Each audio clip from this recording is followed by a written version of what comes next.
Hello and welcome. তো wine bridge স্পন্দনের শর্ত প্রতিপাদন করব। তো এখানে একটা ওয়াইন ব্রিজ দেওয়া আছে। আমরা জানি যে ওয়াইন ব্রিজের দুটি অংশ, অ্যাম্প্লিফিকেশন এবং হচ্ছে আমাদের সিলেকশন বা ওয়াইন ব্রিজ। এটা আমাদের সিগন্যালকে অ্যাম্প্লিফাই করে এবং এটা আমাদের সিগন্যালকে বাছাই করে। তো আমরা দেখতে পাচ্ছি যে এখানে আগের মতো R1 এবং C1 শ্রেণী এবং R2 C2 হচ্ছে আমাদের সমান্তরাল। শ্রেণী সমান্তরালের জন্য সূত্র আমাদের জানা আছে। শ্রেণীর ক্ষেত্রে আমাদের কি Z1 সমান R1 plus 1/J omega C1। তো 1 সমান আমরা লিখতে পারি বা -1 সমান J স্কোয়ার। J স্কোয়ারের ভিতরে এই যে আর উপরে J স্কোয়ার কাটা দিলে আমাদের শুধু উপরে J থাকে, লিখে দিলাম সিম্পল লসাগু। একই রকমভাবে R2 এবং C2 আছে সমান্তরালে, সূত্র 1/Z2 1/R2 plus 1/1/J omega C2 উল্টাই দিলাম। উল্টাই দিয়ে আগের মতো করে লসাগু, এটাও আগের মতো করে করলাম, অর্থাৎ এটার মতো করে এখানে আমরা লসাগু করে দিছি।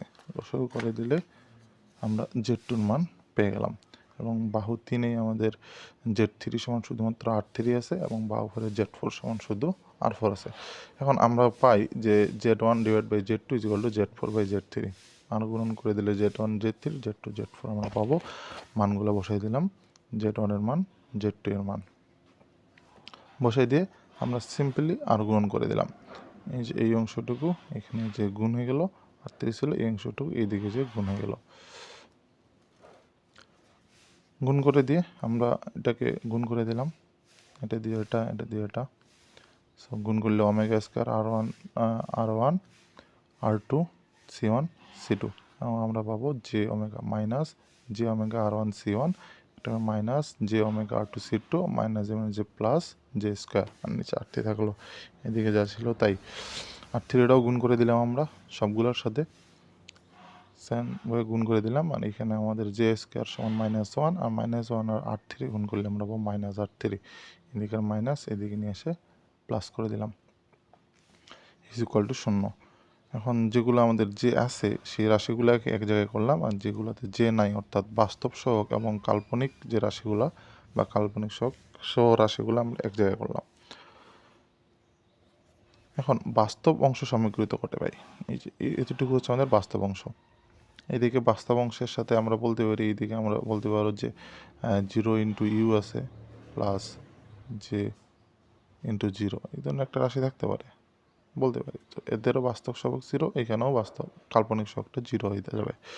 তো বাস্তব অংশ সমীকৃত যদি আমরা করি তাহলে আমরা এরকম পাবো। R3 নিয়ে গেলাম, কাটাকাটি করলাম, 1 থাকলো, এই অংশটুকু গুণ আছে, এদিকে ভাগ হয়ে গেল, স্কোয়ার রুট হয়ে গেল, ওমেগা = 2πf, সরি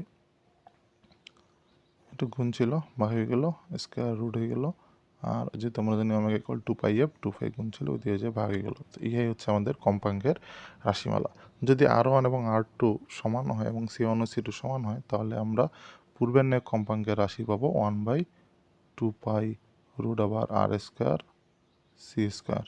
তো স্কোয়ার স্কোয়ার কাটা গেলে আমরা 1/2πRC পাবো, যখন R1 = R2 এবং C1 = C2 হবে। এই শর্ত অনুযায়ী আমরা কম্পাঙ্কের রাশিটা পাবো।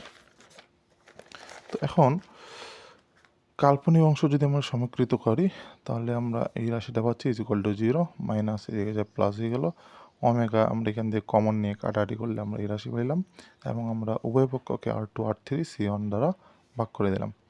ভাগ করে দিলে যদি আমরা কাটাকাটি করি তাহলে আমরা এই রাশিটা পাবো এবং এই হচ্ছে স্পন্দনের শর্ত।